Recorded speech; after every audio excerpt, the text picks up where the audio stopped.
Attention students, the Jabroni University Network is now in session. Please make your way to class.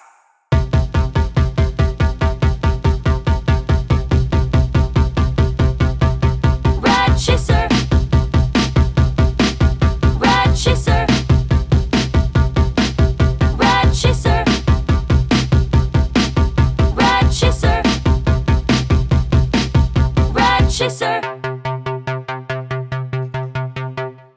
Coming to you from Fabulous Studio B Plus in Bradenton, Florida, it's the Chaser Brothers podcast with me, the son of Rad Chaser, Daniel Solorzano, and the man of the hour who reads Nintendo Power, the bionic commando from Orlando, the gamer who should come with a disclaimer. He's the Rad Chaser, Paul Solorzano. Hey, hi, hello, how you doing? This is Rad Chaser coming from studio. Well, I guess my studio doesn't have a name yet, so we're going to work on that name. But I will edit everything together so seamlessly that it will feel like we're in the same room. That's a great feeling to have. I love being in the same room with people.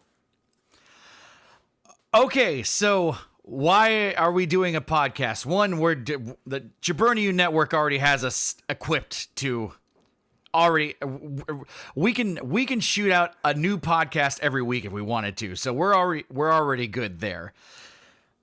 Part of the reason is, Chaser, you said that you were looking up ways to get press passes into conventions, and that really all we needed was a bank of sort of like a blog. And I figured, an audio blog would be a good thing that we could do every week to get into doing that. So it's also so we can get free things ultimately. Well, yes, the ultimate motivator for a lot of our actions are definitely free stuff. Just free stuff just feels better. It just has a good feeling to it. We do have a lot of goals coming up here for the 2025 year in terms of what Rad Chaser wants to do. One of them is to get to more conventions. I feel like that's definitely been a thing it's been on my mind. And there are plenty places to be going in Florida where we're at.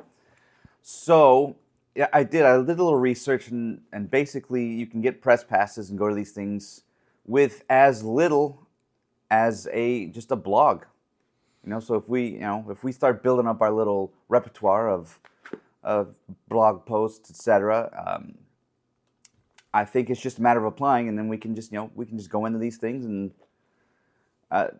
have free run of the place. So that's definitely what I want to do. Which would be cool. I think ultimately, regardless, we're going to be filming content anyway. But it would be nice to have the press passes because then it won't be weird if we just go up to theoretically to people on the panels. Okay, so there's MegaCon in Orlando. I've never been to MegaCon. Now there's MetroCon in Tampa, which I definitely want to hit up, and that's a cool con because it's anime and it's video games. And that's it might be disappointing. I'm not a huge fan of comic books. It's that doesn't turn my crank or whatever. But so that's why I love MetroCon, 'cause it's just anime and video games. So we can get there. We can do some wholesale chasing there.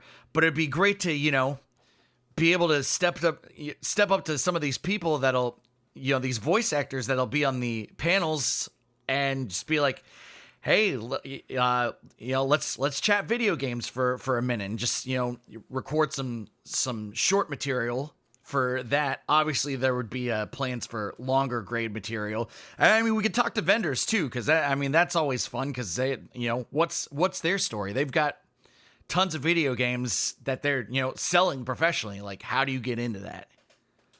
For sure. I mean, there are a lot of new friends out there to be made, a lot of fun contacts, just a lot of chasing to be done out in the wild. The channel has definitely been lacking in a little bit of that, I feel like. So to get out where there's a lot of people, a lot of like-minded people who are into the same stuff we're into, and just getting out and chatting. And like I said, just meeting new people is probably another thing on the list.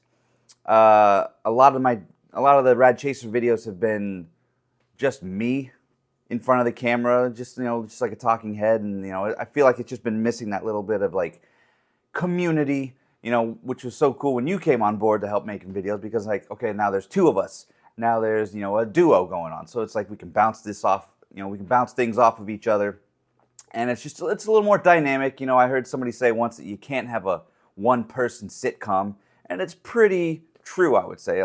As charming and entertaining as old Chaser is, you got to have a little counterbalance to that. So I think going out to these cons, meeting people, talking to people, learning new stuff about video games in general, and just people. I think it's going to be a nice experience. I think it's going to be fun for us, and I think it's going to help build and grow the channel. So I'm pretty jazzed up about it. What's MegaCon like? I've never been to MegaCon. Like, tell me about MegaCon. MegaCon is, I would say, it's probably the biggest con that goes on in Florida. It's definitely a mecca for all the weebs to come to, all the fans of video games, anime, like you were saying, comics. They got a little bit of everything. There's cosplay, of course. There's tons of people who come dressed up with these brilliant costumes. I've never been huge into actually cosplaying myself, but I love seeing the people out and about with like just the amount of effort they put into these get-ups it's great. I love it. I love seeing people who are into something so much that they do it to death. So for me that's great. Let me switch gears a little bit. I'm looking more for like a how. Tell me about a time that you went to MegaCon. How does it resonate with you personally? Because it's a con. I get that, but I mean, like, what is it? What about it? Turns your crank. Like, what gets in there for you about it? So, like I was saying, about meeting new people, seeing what there's a lot of local people, local artists, etc. People vending their wares. It's got a good sense of community about it, even though it is a pretty big convention. I just like going to the booths, seeing how they have personally set up, their stuff, whatever they have for sale. You'll bump into somebody maybe you haven't seen in a long time, old friends. You will meet new people and just hear what their story's all about, which I just like chatting with people. Like I was just saying, like if you're into something so hardcore that you're expressing it, through, you've got a whole booth. You said, okay, I'm going to pay the money. I'm going to get a booth. I'm going to sell my stuff here, whatever it is, little art, trinkets, etc. I just like seeing that. So I guess if I had to distill it down to something, it would be like, a nice little sense of community, meeting people. I'm a social person. I do spend a lot of time kind of introverted, but when I do want to go out and spread my wings, I definitely like to, be out and about. I'm boisterous. I'm jovial. I'm happy. I'm in a good mood. I'm chatting with people. So I like seeing people. I just like to see like the buzz about what's going on.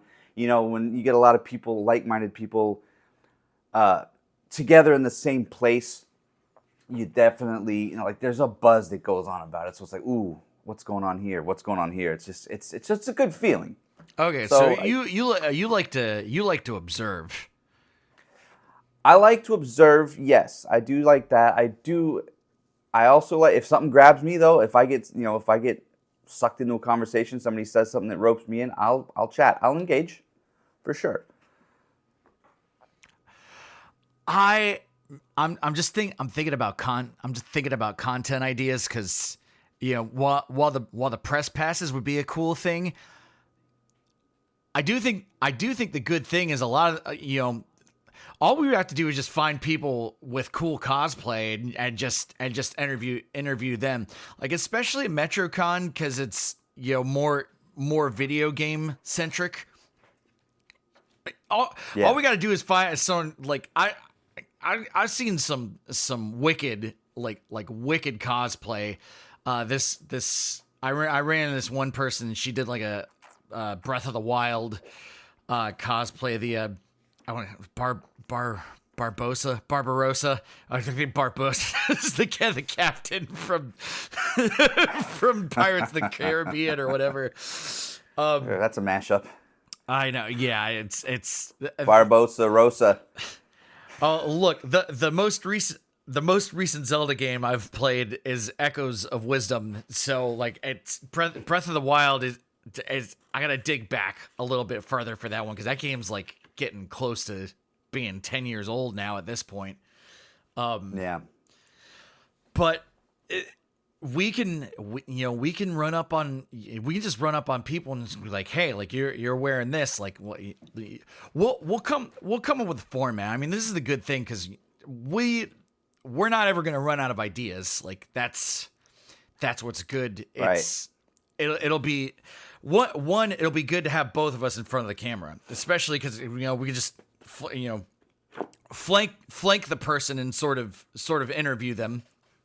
Yeah, that'd be good for short content. Obviously, we're gonna be going around buying our faces off, which kind of leads me to the next point here, which is why we did say why are we doing a podcast? It's to get stuff, but why are we doing this content in the first place? We're chasing stuff down. We're collecting stuff, playing stuff along the way. I don't know. I'm just there's so many questions that I want to ask, but so little time to ask all those questions. Well, look, as the questions creep out, we'll answer them as they come. We have time, so not to worry about that. If something pops in your head, throw it out there, and we'll go down that avenue. But why do we chase? That's a great question. Why chase? Some days you're like, you get amped up about, ooh, what am I going to find today? Where am I going to find it today? It's a sense of adventure. It's modern day treasure hunting, I would say. So you're like, ooh, you're chasing a feeling, really. The video games or whatever it is, that's just a placeholder for, the activity of going to find. That's the thing where you get your spider senses going. So in a sense, and look, if you're doing it with somebody, that's a nice group activity. So I would say chasing the feeling is the thing. We just happen to be doing video games, and that's relevant to us because, we grew up with video games, so we have those core memories that surround us with video games. So that's probably the broad stroke of why chase. Okay, so what I think is pretty funny is now that I'm on board, I do end up spending a lot of time just recording content by myself and then uploading it. That's fine too, and it's another flavor because your process, your environment, whatever's going on your end is different from where I'm at. So it's like music. You hear that there's different instruments. You just hear one instrument playing the whole time. You're like, well, this is you get a little fatigued of hearing the same thing, no matter how charming its voice sounds. So gotta have. I wonder if there are any sort of like a content producing collectives where it's like, okay, this is like we're producing content under the banner of Rad Chaser. Like, imagine if there was like 5 of us and we were all just sort of like posting content on our own, and then like we get together. Like, I wonder if that's a thing. But I do get what you're saying, like with a little different flavor thing, because the way that you post content is you have a bit more experience posting content than I do. So my stuff is also, I'm going through the growing pains right now where I'm posting content and learning how to use, like, I've never done any video editing before until except for a couple of projects that I did in high school 20 years ago. Sure. I gotta imagine the technology has come a little further since then. Oh, big time. That is a lot of sticking points for people who want to start making stuff. They're like, oh my, they get the analysis paralysis. That's like, it's got to be just so and so. It's got to be right before I can post it. And your brain works on one level, and you're like, if you don't have the means to execute whatever you're thinking real quick, you say, it's not right yet. I can't do it. I can't post it. But like, the old tried and true adage of just start doing it, it really does hold true. And it's tough because, you want to make something cool, or you spend some time making something what you think is cool, and then you post it and it's like it just didn't land or hit the way you wanted it to. And, some people are a little easily discouraged, and they're like, well, they can do a couple of those and they don't get that instant gratification that we like nowadays. And they get bored of it, they get tired, they get discouraged, let's say, well, maybe I'm not cut out for this, or, I'm just going to move on to the next thing. So it's tough if you don't have that stick-to-itiveness. So we've done this conversation a bunch of times before, but now we're doing it being recorded. So every time we have this conversation about quote unquote creating content, it goes back to that whole chestnut of when you're writing music, and a lot of people get writer's block, and it's like I come up with good riffs, but I can't ever figure out how to string everything together.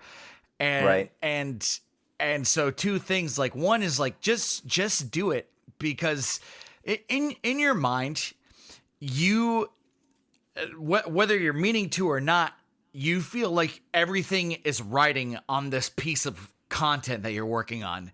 And like 1,000,000% of the time it isn't.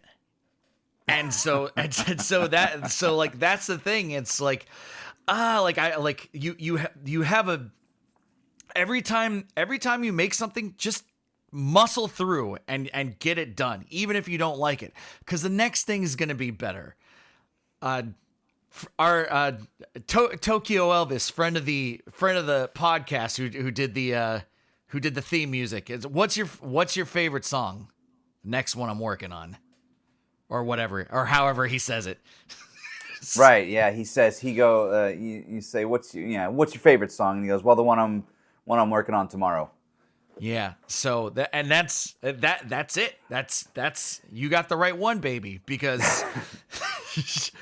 Yeah, I kind of say it like, I know I just did the music analogy, but we did. There's another, like, an art analogy is like, you're in an art class, you're painting a bowl of fruit. You're doing it 5 or 10 different ways.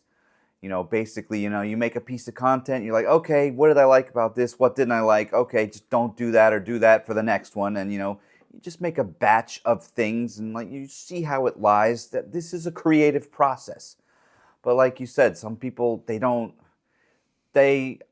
everyone has it, I feel like, but they just haven't unlocked it. And if you don't, again, instant gratification. If you don't get that cookie right away, then it's like, ugh, I'm not cut out for this, or I don't want to do this. So it sort of weeds out the people who want to keep moving forward. Like I've been making Rad Chaser videos this is season 3, so this is the beginning of the 3rd year of doing this. And I feel like the videos have gotten better, and that's good. But then you see the videos, like the long form videos, they get 100 plays or less, and it's just like, people struggle with that. Do I struggle with it? I'm okay with it, because at the end of the day, I know I made something that I like with people I like, and that I'm proud of it. So for me, it's like I've done it for its own sake. Do I need it to be popular? No. Would it be cool so we can, use that as springboards and stepping stones to get to the next plateau we want to get to? Yes, that would help. But we're putting in the time investment here, so I'm okay with this. By the way, if you're just joining us now, 20 minutes into the podcast, welcome. Right. You said it's season 3. Listen, 1,000 or so of you have literally just jumped on like within the last couple months, which is cool that we had that little surge. So, it has only been by posting 20 to 30 seconds of content every day consistently. And like even when we do that, it's like, look, I just finished the 6 week of those Nintendo Power Shorts, the things that I've been posting up. You've been doing every NES game for like 100 days now. For the most part, you've been doing that. You did that consistently every day for almost 100 days. Yeah. Running out of games now, but that's a different conversation. It's going to have to be fixed with chasing. But yeah, even in that's a couple months. I'm in week 6 of doing these Nintendo Power things, and I'm looking at the things that I was doing, week 5, week 6, and looking back at the first week, it's like, okay, I can definitely tell where I learned a couple of the things, and the content's starting to get a little looser now. Even if it is mostly the same thing over and over again, but the consistency is the key there. It's those 1 day video game things brought 1,000 people on board, and preferably we'd rather be making long form content. If you like the short form content, that rules.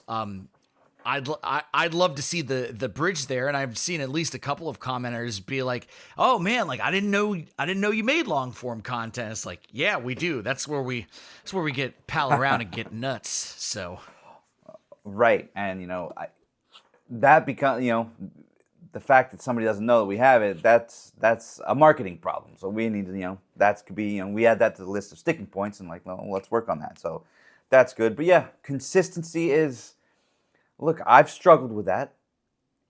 Just to say I'm gonna commit to doing something every day, or on a certain schedule or at a certain time or whatever. So it's like to go against your nature of not doing that. That's where you push through, and that's where you make advancement. That's where you make some strides. So it's like that was your idea. Just post one video game a day. Make a 20-second video, and what's the commitment there? That's not too high. I mean, 20 seconds out of your day to just bang out a video, easy. I mean, that's an easily attainable thing to do. So now you just start doing it. Hey, don't let Chaser sell you short there, listener. The content is 20 seconds long. Producing the content takes a little bit longer than that. But I love that you're being modest. It takes a little bit of time to cut the whole thing together and make it. But yeah,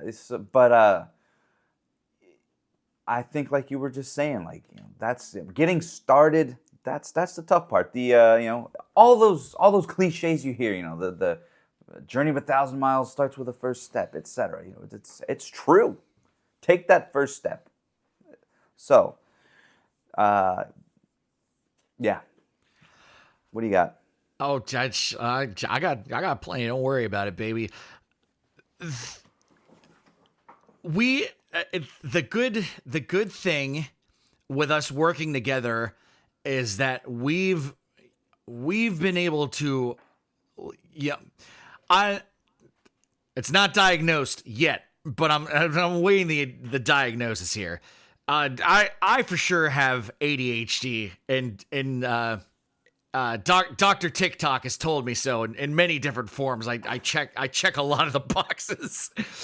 And old Rad Chaser, also ticks a lot of those boxes. We, some of them we tick in the same ways, some of them we tick in the other ways, but we need each other to drive one another.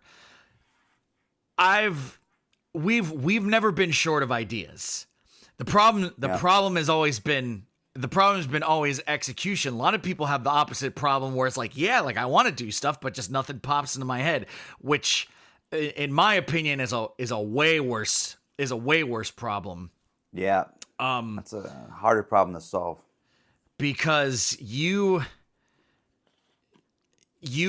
have to instill discipline in yourself, and it's hard when your brain is constantly gumming you up. So, like you've constantly had the problem. Like I've got the list. I'm looking at it. All I have to do is do the stuff on the list, and I can't do it. And that sucks sometimes, that you get paralyzed. Your brain paralyzes you.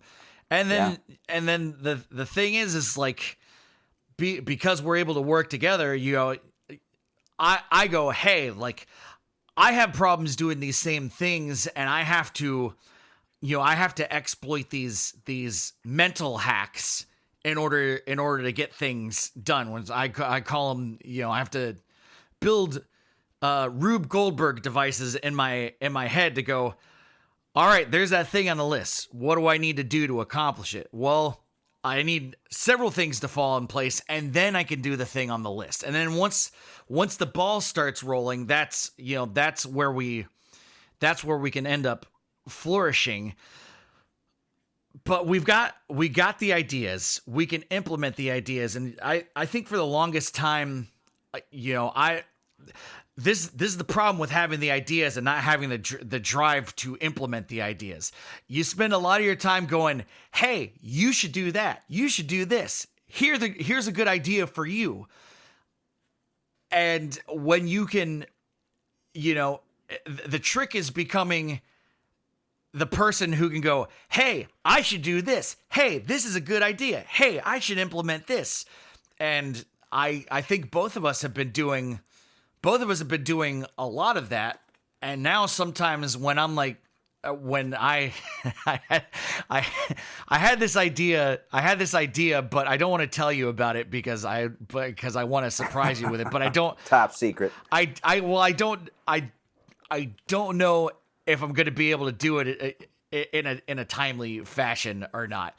But okay. But the first thought that popped in my head was like, hey, you should do this. Which, two things.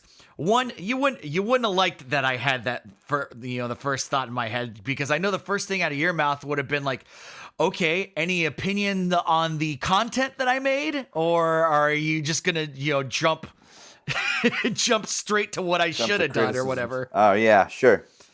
And this is that's been a thing with us working together is.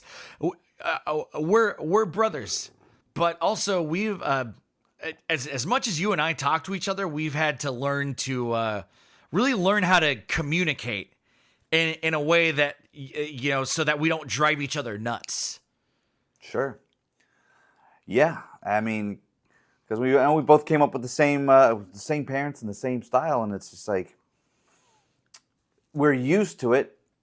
We're used to the way we talk to each other, but then recently, probably within the past 6 months, I've been working on some on myself a little bit more, and you learn these things about communication. And then you start noticing stuff like, say, between you and I talking. I'm like, oh, okay, this is a chance, an opportunity to implement some of this stuff that I've learned. So, fortunately, you've been receptive a little bit to open to communicating in a different way. So that's good. So that's communicating with listening and understanding instead of sarcasm and mean jokes and deflecting with humor. Yeah. I feel like you begrudgingly, every time you say deflecting with humor, you're like just like inside a little bit. It's tough because we do joke around a lot. Sometimes something serious comes around, and it's like I'm trying to say something that meaningful, and we gloss over it sometimes. So it's just talking about feelings, and It's frustrating. It Oh, can yeah. it can be frustrating, and where it's I've been supportive of your journey, and then like now with you, like with the way that you've been working on yourself, and then you turn this stuff around on me, and it's like, man, maybe I need to do a little bit of work on myself as well. And it's I at least am the kind of person where someone says like, hey, I don't like what you're doing, like you're being wrong. I'll be like, oh, okay, well, you didn't just say that for no reason, so let's dig into it and figure it out, because we don't we don't want to step on anyone's toes here. Yeah, yeah. And look, it's not. It's tough. It's tough to bring to bring if you have a issue with somebody. It's a little tricky to not just blurt out the problem and in a way that's like gonna put them on the defense. So it's a dance. It is a dance. So I'm learning it. It's good. It's ultimately going to be good, and it's going to be good for chasing somehow. I hear Bonesaw in my head going, isn't this a video game podcast? Yes. What would Bonesaw do? Yeah, he would Listen, redirect us. yeah, Bonesaw knows how to keep the conversation moving. So, and How about those video games? He'll pop in on the show one day. He works from home, so I can just be like, hey, you wanna you wanna take a lunch break early to hop on the show, or we can record it whenever. It just this is usually the time of day where we make our daily call. It's the business meeting. Although now we're just essentially we're recording the business meeting, so you Right. get to see what's on the. You get to see what's on the horizon with season 2 culminated in the final transport of the giant GameCube kiosk over to your place, which is quote unquote been in the works for some time now. And so you've been using you've been kicking phrases around like, season finale. This is season 3. What's the arch? What's the arc going to be for this year? Can we talk about what the arc's going to be for this year? Sure. I think season 3. I think we need to have some goals. The episodes before have been just sort of like, all right, well, what do we got? What do we got going on? Let's kick around some ideas. And let's make a video. Okay, A lot of whooping around. a lot of whooping around, which is fun. Listen, I love they're all pretty much self-contained episodes, if that makes sense. So it's like there's not really any huge goal other than whatever chase we're in the mood for. So I was thinking, let's have some directives. Let's have some quests, if you will. So main quests, side quests. So a couple things I was thinking about. One of my goals would be to add to the NES stack. Casually going for a full set of NES games. So I was thinking, okay, well, how can I step it up without going insane? And I think 100 games, adding 100 games to the NES stack would be a nice goal, kind of spread out for the whole year. So I'm thinking that would be a main quest of mine, which would boil down to, roughly 10 games a month, a little less for 12 months. So having some clear-cut goals in mind for chasing, I think would help add a little structure to the episodes and the overall arc of the episodes, which is, I just want it to be like, I want things to kind of be like a proper TV show, like a Pawn Stars or a Storage Wars type thing, where it's like, yeah, we're going out and about and we're doing stuff, we're expressing ourselves, we're being characters, but we also got a couple of goals in mind. Undirected stuff lust, as I call it, it can get you into trouble. You see something that fancies your eye, and you're like, well, I'll take that. I'll have a little bit of that. And before you know it, you're sitting on a pile of random bibs and bobs. And You got a whole storage room full of stuff. Well, right. If you don't refine that stuff lust, as I call it, you're gonna end up with, you're gonna get really close to that hoarder status. And we don't want to be hoarders. We like stuff, but we don't like clutter. So what we're gonna do is we're gonna, curate our chase and make it, a more refined and elegant. So I have a thing that I call the bookshelf rule, which is what tames my stuff lust. The bookshelf rule is there has to be, if you're going to collect it, there's got to be a finite number of it. So, things like National Geographic, that's out. That's collecting National Geographic, that's hoarder behavior. Unless you are a library specifically devoted to collecting National Geographic, it's hoarder behavior. It's a I don't know, a quest that'll never end. I don't know. I mean, to me, it's like collecting newspapers. Like hoarders collect newspapers. There's no point. And this is the other thing too.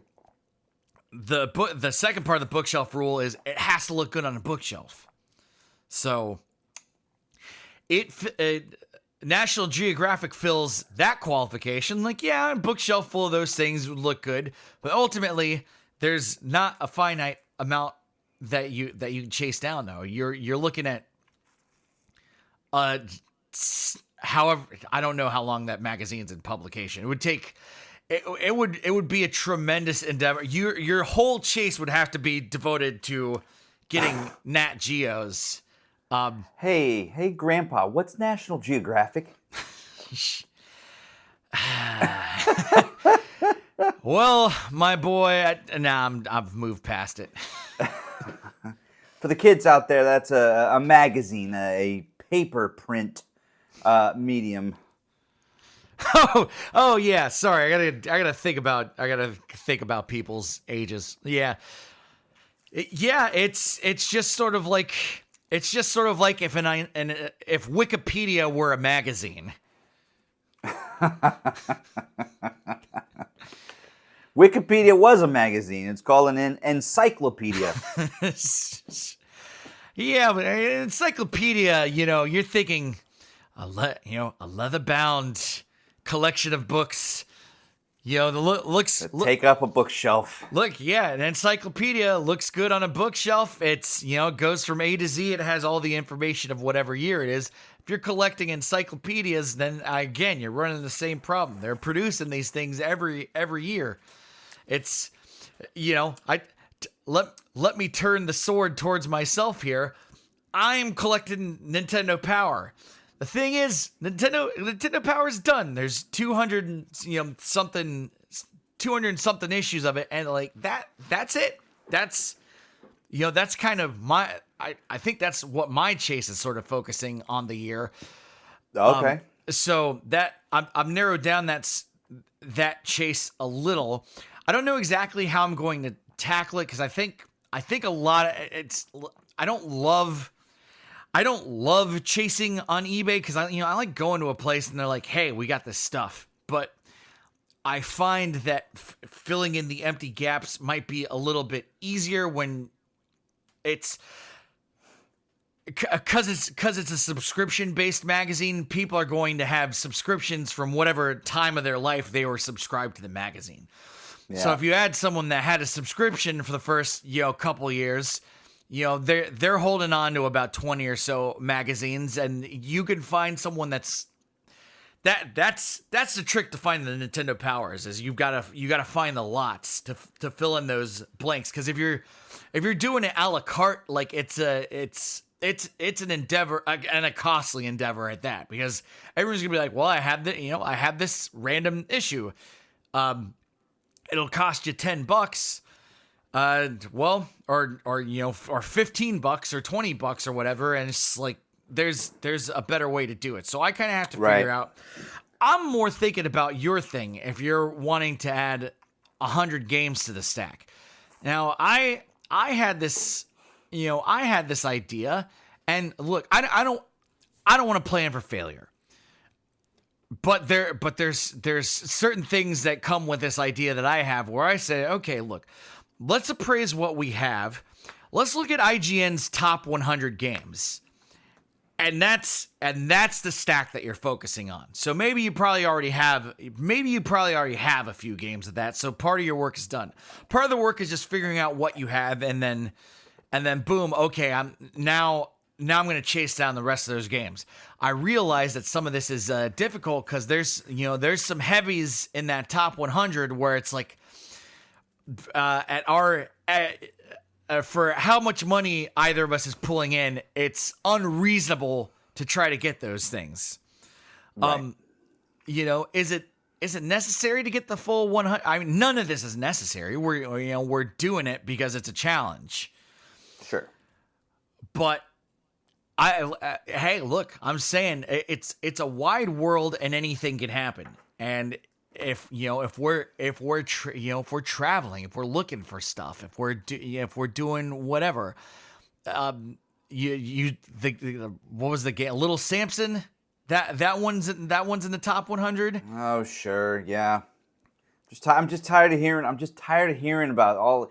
You get people talking about collections, and you say phrases like, "Oh, I'm going for a full set." They immediately jump to, "Oh, Little Samson." Oh, world class stadium events. I'm like, dude, there's other games. People want to get their nut on the they want to get their nut on the expensive games.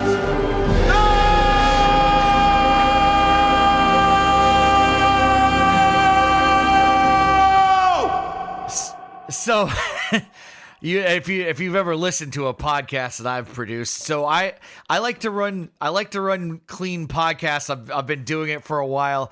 That's the button that I hit that just gives me a little visual cue to go back and edit out when somebody says a little no word. Nice. So yeah, I get what you're saying with the collection thing, and immediately, I mean, look, and that's that. This is the thing with collections. Like, yes, having that crazy stuff is cool to have, because you're like, like, hey, like check out this thing that I have that's worth a lot, that's very, very valuable. As you were saying, yeah, there's other games. There's better games, Color a Dinosaur, not a good game. No. If you want a copy of Color a Dinosaur, it's gonna cost you. Someone made the game. Somebody did put time and effort into it, from start to finish, conceptually. Yeah. But much like anything else, sometimes you make something and it's not very good. It's not. Look, it's not a judgment. And you know what? It is a judgment. I've never played the game before. I'm just going by. I'm going by literally what Nintendo Power said when they were showcasing their 100 best games in issue 100 from 1998 or 99 or whatever that issue came out.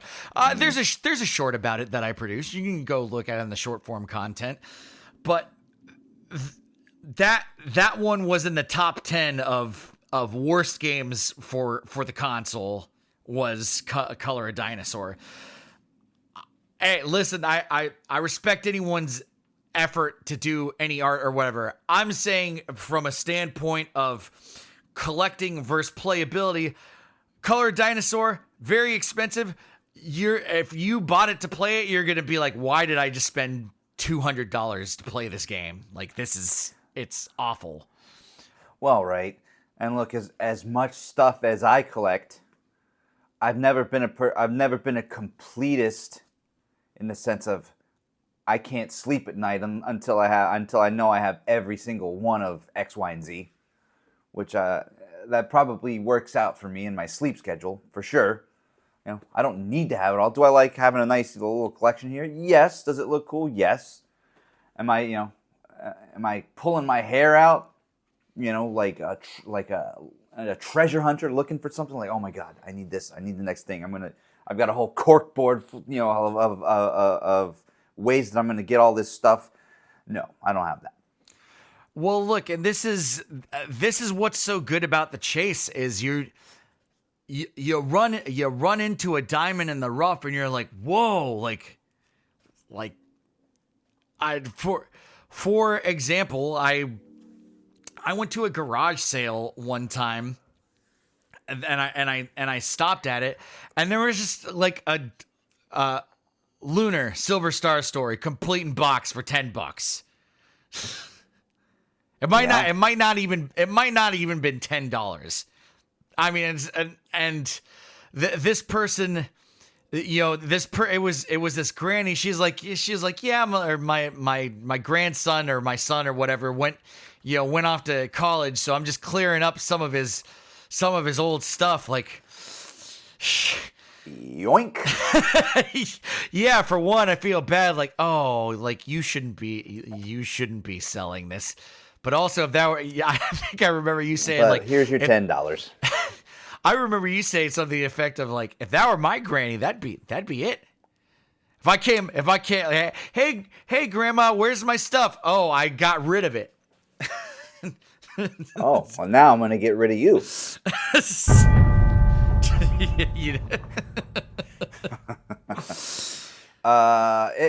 That's tough too because I don't even want to. There's that whole debate of like, well, if they didn't do their research, then that's on them. And then there's other people who are like, well, if you know that this is worth X, Y, and Z, you should be offering them more money for it. And there's people who feel bad and about stuff like that, and they do offer more money. Or there's people who are like, well, if whoever's selling it got their value out of it, then it's all good.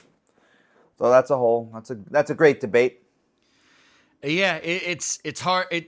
It's a human interaction, and if you're staring down the barrel of it, how are you going to react?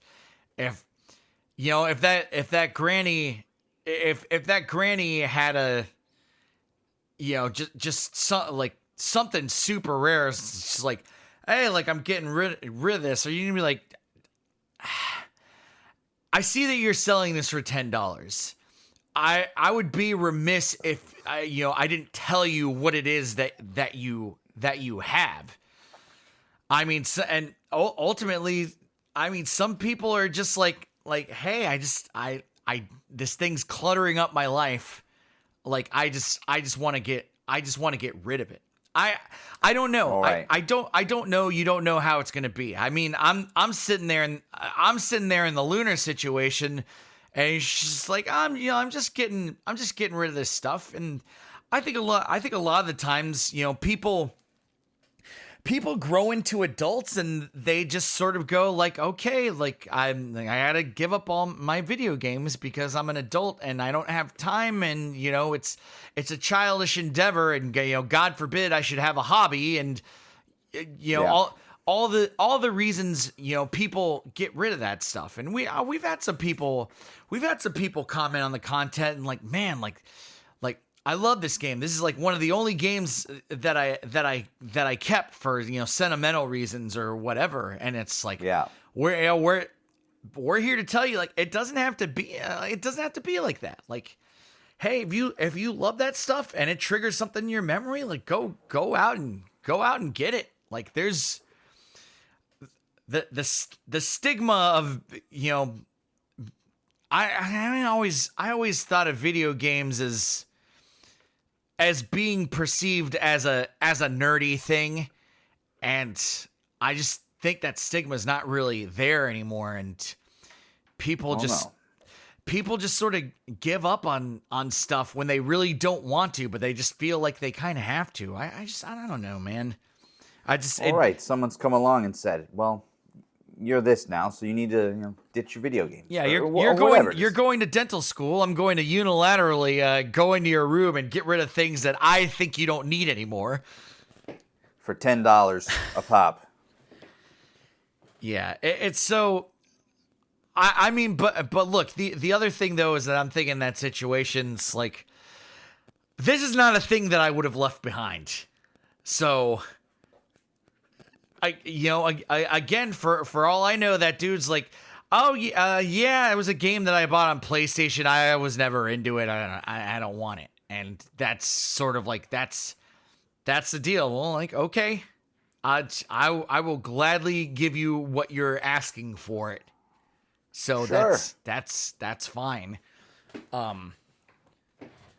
mean, I just don't know. I don't want to swindle anyone either though, but I really do feel in that situation it's just sort of like, okay, like if this guy wanted, hey, look, if you're the guy from Bradenton, Florida, whose grandma sold his copy, I'll give it back to you for $10. How's that sound?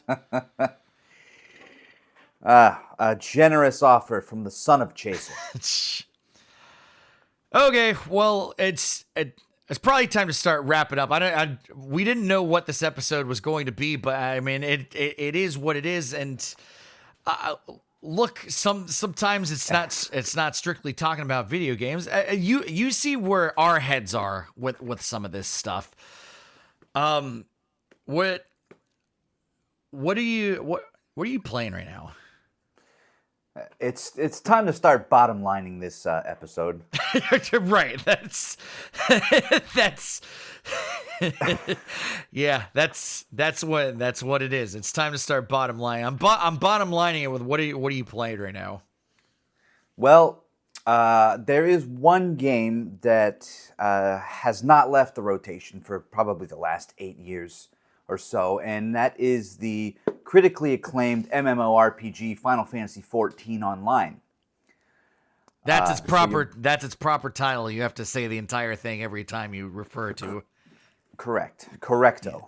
So that's always in the mix, and look, that goes back to something that never ends versus something that's finite. You know, the game is always updated. There's expansions. There's never something to not do. So it's kept my attention, and that's a bit of a feat.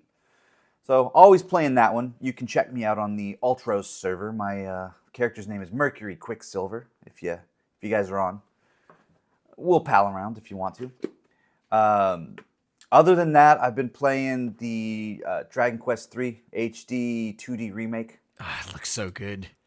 It's beautiful. I It's finally a beautiful game. It's pretty. I finally fired it up. I finished Echoes of Wisdom. I got through it, and I enjoyed it. My thing has been like I got a giant list of games, and most of them are turn-based RPGs. So I'm trying to fit something that's not a turn-based RPG in between every offering, and so I really enjoyed that one. I really started to get towards the end. I'm like, I'm just ready for this game to be over because I wanted to play Dragon Quest so badly, and I finally fired that thing up, and it looks so good, and it's all the UI looks exactly like Dragon Quest 11, so it's good and it feels familiar. So Yeah. So I've been enjoying that on the nights where I'm not burning the midnight oil to get my weeklies turned in on time. All right. We run the content creation business the same way we would do a video game in the sense of, there's dailies, okay, and there's you got to level up in whatever it is, video editing, etc., come up with the ideas. So at the end of this season, we're gonna be leveled up. So that's gonna be good. So there's stuff to look out for. There's new chases to be had, new friends to be had as well. So I'm excited for what's coming up. And look, even the podcast, that's part of the new season too. So like we're starting this out, and we're gonna keep leveling this thing up too. We're what is it? Noobs. We're new adventurers for this podcast. So the world's our oyster. Clams are better. You like clams? Like clam? Yeah, you do.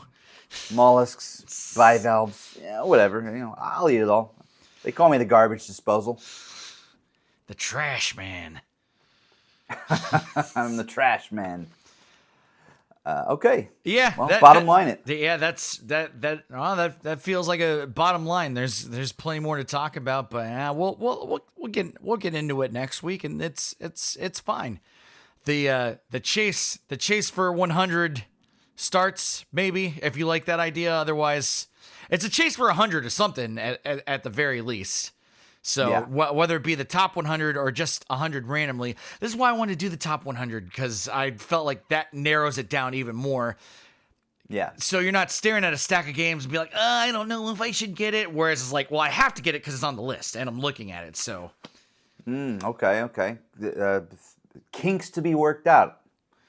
So yes, as I said, the chase for 100 commences now. That's it. I'm the son of Rad Chaser. Chaser, until then, my beautiful chasers, I implore you, keep chasing them. Rad Chaser, out.